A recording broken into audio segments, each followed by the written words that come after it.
प्रतिवाद्याने मर्यादेत लेखी जबाब दाखल केलेला नाही. लेखी जबाब मर्यादेत दाखल झाला नाही.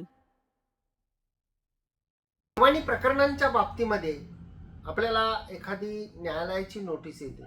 जागा जमिनीचे वाद असतात, वेगवेगळ्या प्रकारच्या दिवाणी स्वरूपाच्या केसेस असतात, जसं की रक्कम वसुलीचे दावे असतील किंवा अन्य कोणतेही जर दिवाणी स्वरूपाचे वाद असतील आणि त्या वादाच्या संदर्भामध्ये दाखल केलेल्या दाव्याचे समन्स असो किंवा केलेल्या अर्जाची नोटीस असो, ही जेव्हा आपल्याला प्राप्त होते तर आपण ती आलेली आपल्याला बेलिफामार्फत आलेली असते. जे न्यायालयाचे प्रतिनिधी असतात, न्यायालयातर्फे जे कर्मचारी असतात, तर ते बेलीफ म्हणून आपल्याकडे येऊन आपल्याला नोटीसची बजावणी करतात आणि किंवा रजिस्टर पोस्टाने जे आहे ते आलेली असते.